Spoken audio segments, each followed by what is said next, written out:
মুক্তিযুদ্ধে বাগেরহাটে গড়ে উঠেছিল দুর্ধর্ষ এক গেরিলা বাহিনী। বাগেরহাটের মুক্তিযুদ্ধে পাকিস্তানি বাহিনীর চোখে যে বাহিনীটি ছিল সাক্ষাৎ ত্রাস। পূর্ব পাকিস্তানের ছাত্র ইউনিয়নের নেতা রফিকুল ইসলাম খোকনের নেতৃত্বে গড়ে ওঠা ওই বাহিনীর ৫ শতাধিক বীর মুক্তিযোদ্ধা সরাসরি যুদ্ধ করেছেন মুক্তিযুদ্ধের রণাঙ্গনে। শত্রুমুক্ত রেখেছিলেন বাগেরহাটের অন্তত ১৫০ কিলোমিটার এলাকা। স্টার স্পেশালে আজকে দেখুন মুক্তিযুদ্ধে বাগেরহাটের রফিক বাহিনীর বীরত্ব গাঁথার ইতিহাস। আমরা কিন্তু মূলত মুক্তিযুদ্ধ তখনও ঘোষণা হয়নি বা হয়নি, কিন্তু আমরা জনযুদ্ধের জন্য যে আগামীতে একটা যুদ্ধ হবে আমাদের নেতারা যখন টের পাইছে, তখন তারা জনযুদ্ধের জন্য প্রস্তুতি নিছে। এর মধ্যে এই ৭ই মার্চে হচ্ছে আপনার বঙ্গবন্ধুর ভাষণ। তখন রফিক ভাই ডেকে বলতেছে যে বঙ্গবন্ধু ভাষণ দিচ্ছে যুদ্ধের জন্য, তাহলে তো আমাদের যুদ্ধ করতে যেতে হয়। কারা কারা যাবা? আমরা সবাই দাঁড়ায় গেলাম, আমরা যাব। তখন আর কি বঙ্গবন্ধু ৭ই মার্চ ভাষণ দিলেন, এবারের সংগ্রাম মুক্তির সংগ্রাম, স্বাধীনতার সংগ্রাম। তখনই আমরা সব জায়গা থেকে স্বাধীনতার যুদ্ধ করার পরিকল্পনা গ্রহণ করলাম। আমরা সেইভাবে প্রস্তুতি নিলাম। আমরা পিচি কলেজে তখন আর কি আমরা ট্রেনিং নেওয়া শুরু করলাম। একদিন উনি বললেন কি যে এখানে হবে না, তোমরা আনসার ক্যাম্পে আসো। আনসার ক্যাম্পে আমাদের রাইফেল আছে, আমাদের ড্যামেজ রাইফেল আছে, ভালো রাইফেল আছে, এইগুলো দিয়ে তোমাদের ট্রেনিং দেবো। তারপরে আমরা ওখান থেকে চলে গেলাম। আমরা প্রায় ৩০০ কতজন ওখানে নাম লেখাইছিলাম। ২৭ দিন ২৮ দিন আমাদের ট্রেনিং হওয়ার পরে হঠাৎ সেলিং শুরু হয়ে গেল বাগেরহাট শহরে। বিরাট গুলুম গুলুম গুলুম গুলুম। তখন খবর পাশ থেকে লঞ্চঘাট থেকে না, এই পুটিমারি থেকে, আচ্ছা, ওই যে নদীটার মাথায় লোক ওখানে ওখানে কি তখন পাকিস্তানি আর্মিরা গানবোট রেখে ওখান থেকে সেলিং করা শুরু করে দিল। আর খবর পেলাম যে পাকিস্তানি আর্মিরা নেমে এখন শহরের দিকে আসছে। তখন আমাদের আনসার কমান্ডার, যে আমাদের কমান্ডার, উনি বললেন কি যে এখন আপনার নিরাপদে চলে যান।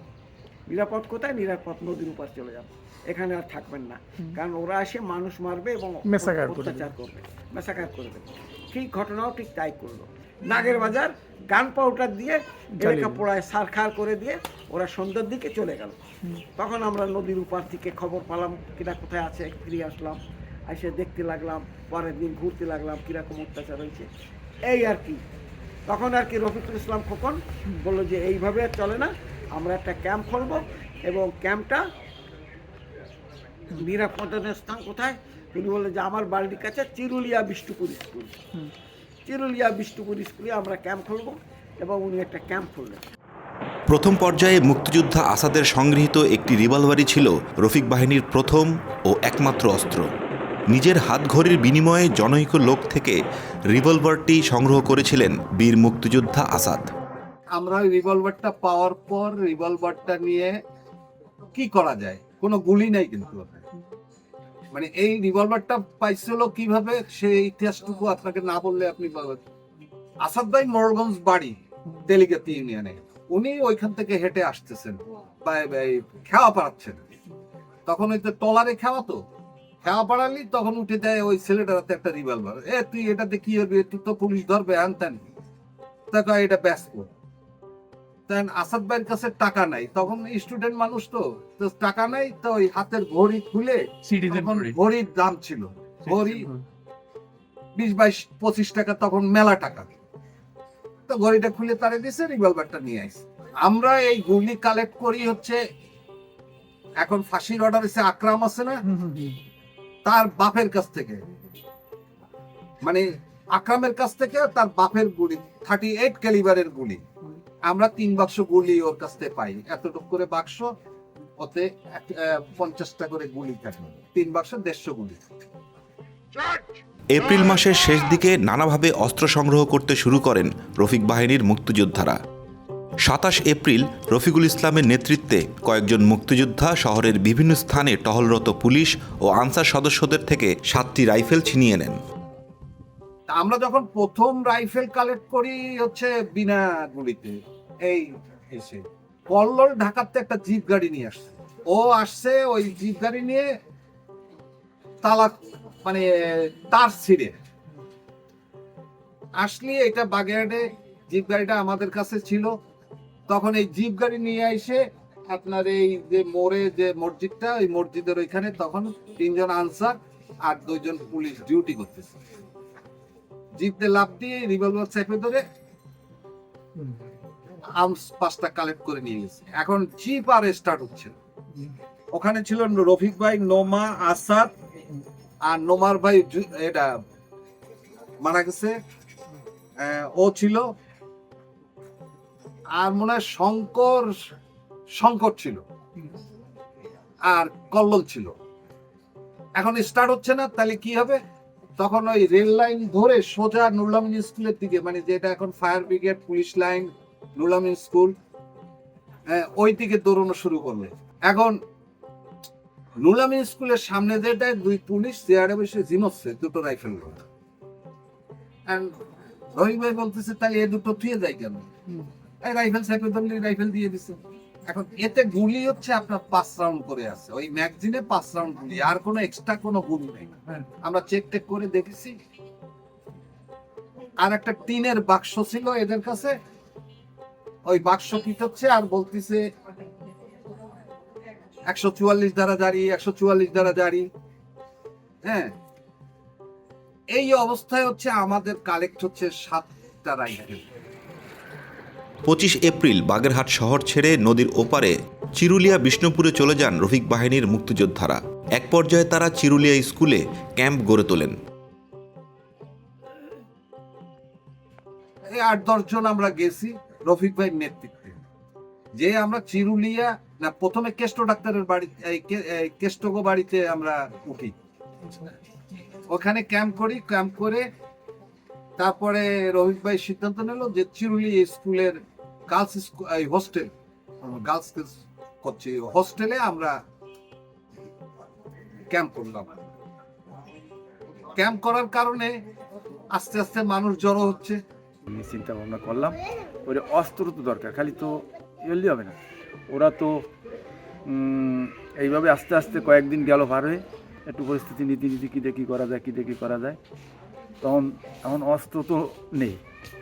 এখন অস্ত্র ওই যারা স্থানীয় যাকে বন্দুক ছিল, ওই শটগান কয় বন্দুক এইগুলো আমরা যে কোনোভাবে তাকে ধরে যে হেঁটে সেটা কালেকশন করলাম, করে একটু শক্ত হলাম। এখন কি করা যায়? তখন ওই লোমা ছিল বাগেরহাটের, কৃষ্ণপদ ঘোষ ছিল এই জায়গায় বাড়ি। এটা কিছু লক্ষ সাহসী এবং বয়সে একটু, ওনারা ওই রিভলভার নিয়ে সাইডে রাইফেল, পুলিশ ওখানে ডিউটি করছিল, ও ওই ধরে নিল। নেওয়ার পরে টাউনি পরে কত সমস্যা ওখান দিয়ে ওরা রেল লাইন মেয়ে যাতে যে সরকারি স্কুলের ওখানে আর এক পুলিশ ছিল, ওর ধরে ওটাও কাটিয়ে এই 5টা আইনে সইঘাট পার হয়ে আমাকে এলাকায় চলে আসে। প্রথম পর্যায়ে 40-50 জন নীতি সৎখানে হয়ে গেল প্রথম থেকে। এ সবাই কি স্থানীয়? প্রায় স্থানীয়, বাইরের কিছু হয়তো অল্প, ওই বাগেরহাটের আছে আর স্থানীয়। আর মাটি ভাঙার একটা ছেলে ছিল মানু নাম করে। আর ওই দূরে ওই যে 9 জন ওরা আসলো, ওরা ওই কেউ সুতালের, কেউ বাড়ি ভাড়ার, কেউ খাড়া সম্বলের, কেউ রামপালের একজন ছিল, আর আসলো একজন জহির, সিলেটের একটা ছেলে আসলো, তার নাম জহির ছিল। মুক্তিযুদ্ধে রফিক বাহিনীর প্রথম অপারেশন ছিল 30 এপ্রিল বাগেরহাট সদর থানা আক্রমণ। আওয়ামী লীগ নেতা সৈয়দ অজিউর রহমানকে মুক্ত করার লক্ষ্যে রফিক বাহিনী ও বেশ কয়েকটি গ্রুপ ওই অপারেশনে অংশ নেন।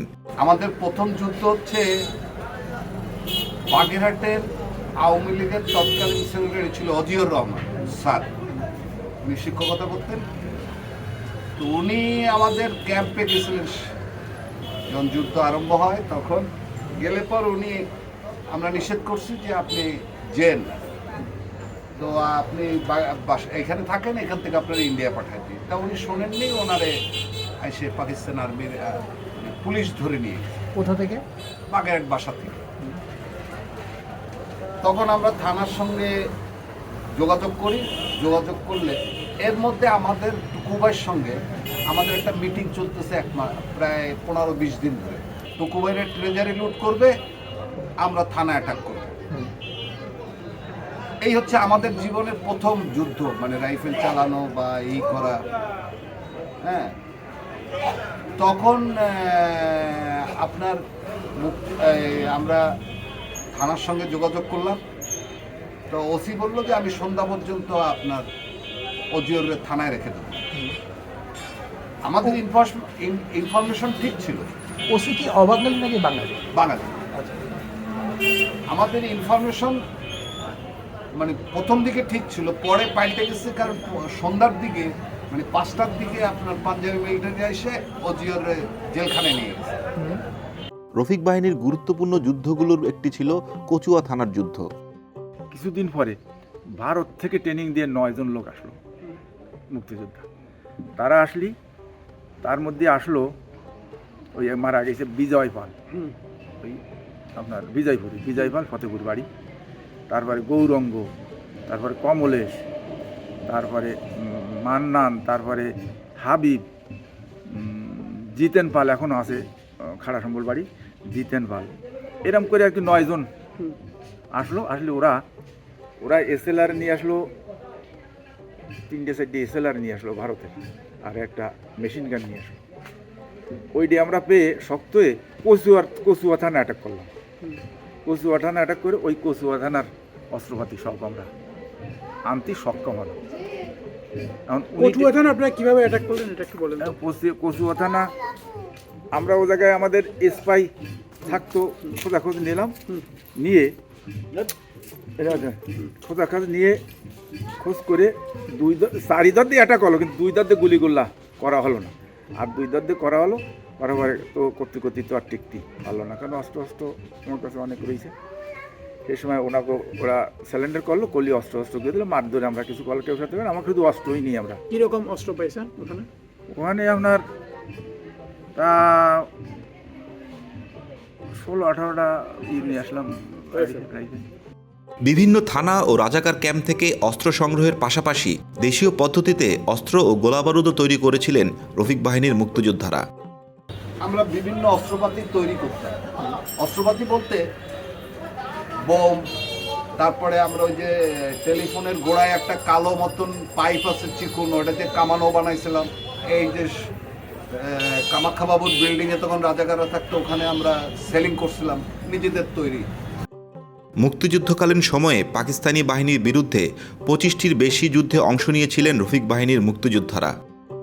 এই যুদ্ধগুলোর মধ্যে বড় ধরনের যুদ্ধ ছিল পশ্চিমভাগের যুদ্ধ, মুখ্যাইর যুদ্ধ, পানিঘাটের যুদ্ধ, মাধবঘাটির যুদ্ধ, দোপাড়া ব্রিজের যুদ্ধ, বাবুরহাটের প্রথম ও দ্বিতীয় যুদ্ধ প্রভৃতি। বড় ধরনের যুদ্ধ পশ্চিমবাগ হয়েছে, পশ্চিমবাগ, মুখ্যাইট, গোটাপাড়ায়, পানিঘাট হয়েছে। এই সাইডে তো খুব বড় যুদ্ধই হয়েছে। ওই কোড়ামারা করছি, এই সাইডে সবচেয়ে বড় কোড়ামারা হয়েছে। তারপরে এই চিন্তের খুলও করেছি, চিন্তের খুলো ও জায়গায় করেছি। আর এই ফলের বাপা গোপালকাঠির ফলের জায়গাতে বাতামতলার জায়গাটা তো কী কয়, ও জায়গায় করেছি। সইঘাট বললি, আর সইঘাট করেছি। আমাকে যুদ্ধ যে কটা হয়েছে কটা একটাও ছোটো হয়নি। তারপরে আমরা একবার অংশগ্রহণ করে মাধবকাঠি করিলাম, অ্যাটাক করিলাম রাজাকার ক্যাম্প, কিন্তু সমস্ত রাত করে পরের দিন 10টা-11টা বাজে গেল, যুদ্ধ চলতেছে। এই সময় ওরা গান বোট এসে আর কি ক্যাম্পটা উদ্ধার করিল, হারিলাম না শেষ পর্যন্ত। পশ্চিমভাগের যুদ্ধে শহীদ হয়েছিলেন রফিক বাহিনীর মুক্তিযোদ্ধা বিজয় পাল। দিন এসে পশ্চিমবঙ্গ মধ্যে গিয়েছে, তার ওদারে আর যেতে পারিনি। ওই দিন যুদ্ধ ওই পর্যন্ত বাগেরহাটতে আইসে তারা হ্যাভি অ্যাটাক নিয়ে আইসে যে আজকে মাছ ধরার মতন নাইলবন্দে বিলি দিয়ে ধরে নেস। আমাকে অস্ত্র হলে আমরা যাবো কোথায়, যায় এইভাবে ভোর 5-7টার সময় যুদ্ধ শুরু হলো। ওই পান্তাবাদ ছিল, পানি দিয়ে তাইটে মরিচ থেকে আসে এই প্রথম আপনার ওই মোড়ের রহিন্দে ওভারটা আগে গেলাম ওই নতুন যে মসজিদটা হয়েছে গোটাপাড়ার ওই দাঁড়িয়ে, তারপর ওই জায়গায় আসে আপনার ওই জায়গায় করলাম কত সময়, তারপরে পশ্চিমবঙ্গ গেল শেষ পর্যন্ত এই নিলাম। সেই দিন ওই দিন ওই বিজয় মারা গেল, মানে ওই আর্মি নালি মারতে পারতো না, ওরা চুল পর্যন্ত টার্গেট করতে পারতো, ওদের না গুলি করতেছে, সেইভাবে ও যুদ্ধ হতেছে। এই মতো অবস্থায় ওর এই হেলমেট ফুট হয়ে সেদিন 3-4 জনের গুলি লাগায় ফেলালো। হেলমেট ফুট হয়ে ওই বিজয় পালের হেন্দে বেরিয়ে গেল। পাকিস্তানি বাহিনী ও রাজাকারদের সঙ্গে একের পর এক যুদ্ধে অস্ত্র ও গোলাবারুদ কমে আসলে সুন্দরবনের জিয়া বাহিনীর কাছ থেকে অস্ত্র সহায়তা নেন রফিক বাহিনীর মুক্তিযোদ্ধারা। কিন্তু এর আগে তো আমরা সুন্দরবনে গেলাম, সুন্দরবনে যে ওখান থেকে অস্ত্র নিয়ে আসলাম। সুন্দরবন থেকে আপনারা কিভাবে অস্ত্র আনছিলেন এটা একটু বলুন। সুন্দরবনে জিয়ার কাছে আমরা অস্ত্র নিয়ে আসলাম। আর রফিক ভাই তো বলেছে সে লোক দিয়ে ফাটাইয়া দিছে। কাকে কাকে পাঠাইছে? পাঠাইছে, আমি গেলাম, বিষ্ণু গেল কেষ্ট, এই তিনজন। কিসে আর কিসে কিসে গেলেন? আর ওইদারের রামপালটাল ওদিক বাড়ি, সেই লোকটার দাম জানি না। কিসে গেলেন? ডাবলেন উঠে এই জায়গাতে, কোন জায়গা থেকে ছাড়লো? এই বাবুরাটের ওখান দিয়ে আমরা ওই পশ্চিমবঙ্গের ওই যে খালের মধ্যে ওখান দিয়ে ভাড়া যে ওই আকুল মহাজনের গাছ শুধু ওই খাল দিয়ে এসে গা গেতে এসে আমরা আর কি কৃষির ভিতর ঢুকলাম। ওই তো টাবুরে নৌকে গেলাম, হ্যাঁ। আমরা নৌকো গেছি ওদারে। আমার কাছে সে সময় মেশিনার আছে, এসএলআর আছে, এই নিয়ে গেছি। ক্যাপ্টেন জিয়া ছিল না, মেজর জিয়া, মানে মেজর জিয়া, এই সুন্দরবনে? না, সুন্দরবনে ওই বাড়ি হচ্ছে নাজির। নাজির, হ্যাঁ, পিরোজপুরে। ওনারে আমরা এই জায়গার থেকে, মজিদও গেইল সাথে আমার সাথে, সেদিন আমিও ছিলাম, মজিদও ছিলাম, আমার তো এফকা 5-7 জনে। আমরা হেন্দে রাজাকার ক্যাম্প ছিল ইসির ভিতর, আপনার ওই ওয়ালমার্ট সাইনবোর্ড, হেন্দে কুণ্ডলের মধ্যে বাদামতলার হেন্দে কোয়ান্তে পারলো চিনি না, সেই সময় তো সাথে লোক ছিল, নিয়ে গেল। ওই জায়গায় উঠে একখান রিক্সে খালি খালি চালায় দিলাম রফিক ভাই সিটি। কিন্তু রফিক ভাই কিন্তু খুব পলিসির লোক এবং জ্ঞানী মানুষ, ওনার সাথে সবগুলোর সাথে নেটওয়ার্ক ছিল, তাহলেও তো মোবাইল তো আনলি। চিঠি লিখে আমাকে পাঠায় দিল, আমরা গেলাম। কিন্তু সে সময় আমরা অস্ত ওই ভারতের 9 জনও আসে গেছে।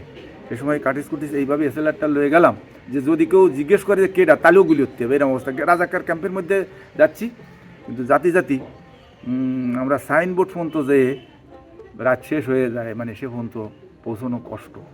তখন আমরা ওই জায়গায় যে একটা স্টেশন ছিল, হল্ট করলাম, কালিদাস ব্যানার্জি তার নাম। সেই বাড়ি গেলাম, গেলে উনি দেহে বললো যে অভিজ্ঞ করে আমরা লোক এই হয়েছে, তা তো হিন্দুমার বয় তো একটু করে, তো বলো তো ঠিক আছে, তোমরা খাওয়া দাওয়া, আমরা খাওয়া দাওয়া করে আছি, আমরা তো ভাতে দাও কিনে টিনে আমরা তাকে কেটে খাওয়া নিষেধ করে খাবো না। তা বলতে ঠিক আছে, তাহলে আপনারা তাহলে ওই একটা বাগানের মধ্যে আমাকে রাখলো, সে পোড়াইয়ে ওই হিন্দুকে বাড়ি সব পোড়াইয়া দিছে। এখন ওই জায়গায় তো কোনো জনমানব শূন্য, কিন্তু আমরা ধরেন 2 সাইডে রাইফেল অস্ত্র নিয়ে রাজাকার ক্যাম্প টিয়ার পালিত, তারাও ক্ষতি, আমাকেও শেষ। আমাকে ওই জায়গায় সমস্ত দিন থাকলাম, সন্ধ্যের পরে আবার আসলাম, আসে করলাম বাবু তাহলে আমরা এখন আসি। তাই আমরা পরের দিন সেই ফেরেজপুর চলে গেলাম, যে ওনাদের বললি সিটি দেখালি, ফটো টরে দেখে বলো ঠিক আছে, তুমি লোক দিয়ে দিলো, ওখান থেকে কোন পথে খাল বিলছে চিনিই না, লয়ে চলে গেল বাধায়। বাধার ওখানে এক খালের মুহি যাইয়ে ওই যে আমাকে চোখ বেঁধে ফেলালো, ওই যে অস্ত্র অস্ত্র নিয়ে চোখ বেঁধে ফেলালো। নৌকা আসলো, আসে ভিতরে যে কোয়ানে নিয়ে গেল, তা মানে মুক্তিযোদ্ধারাই? মুক্তিযোদ্ধাই, তার তাহলে মুক্তিযোদ্ধা আমরা কি বোঝেন না, চোখ বাঁধতে ফেলালো, বাঁধতে নিয়ে গেলো, বোঝে জুনি চলে গেলো। কত সময় পরে নিয়ে যে দেই কি সেখানে একটা বিল্ডিং, আর এমনি বড় বড় পেড়িল, বড় বড় নাও, দোতলা লৌকো, অস্ত্রের গাবি, তার ওগুলো দিলি। ওই অস্ত্র নৌকোয় কিছু আমাকে 2টের মেশিন গান দিল, যা ধরে সেই লৌকোয়, এনার্গা দিল, এসএলআর তো দিল না, মানে ওই রাইফেল দিল 303, 404, তারপরে আমাকে চাহিদা মতন দিল, চাহিদা মতন দিল তারা। তা সে যে সময় আসে আর ধরে না, আমরা গাঙ্গের মধ্যে দাঁত দিলি, ওরা ওই একটা তক্তা দিয়ে মাটির ইটি দিয়ে যেমন কায়দা করে দিল, দিয়ে আমরা চলে আসলাম। কিন্তু ডিমার ওই ধারে ওই যে প্লানের যে গাং, ওখানে আসলি ধান বোর্ড দিয়ে সাথে সাসলাইট মারতেছে, তাড়াতাড়ি ফলো কি ওই আমরা যে সময় আসি সে সময় কয়েকটি পাতো ওই নার মাথায় দিয়ে দিল, বুঝলো, আর একটা জাল ছেড়া ওরা। তা আমার মধ্যে ওই সাসলা মার্টিনালি করলে, তারপরে আমার মধ্যে একজন ওই ইংলিশ কথা কথি করতো, ওই আকরাম মাস্টার ছিল, খুব শিক্ষিত, সচিব মনে হয় সাথে জানি। সে বলছে যে আমরা জালে হয়, আমরা কৃষক, মাছ ধরতে হয়, তাই কই এবার কানি দিয়ে আস্তে পানির মধ্যে আর ডুয়ে দিলি, ওরা সাসলাইট মাটির মধ্যে চলে গেলো। আমরা ডিমার খালের মধ্যে দিয়ে এইবারটা এসে মোটামুটি নয়ে আমার ক্যাম্পে আসতে সক্ষম হলাম। রফিক বাহিনীর যুদ্ধ এলাকা দিয়ে বয়ে গেছে জালের মতো খাল, ফলে পাকিস্তানি বাহিনীকে এসব এলাকায় যুদ্ধ করতে ব্যাপক বেগ পেতে হয়েছে।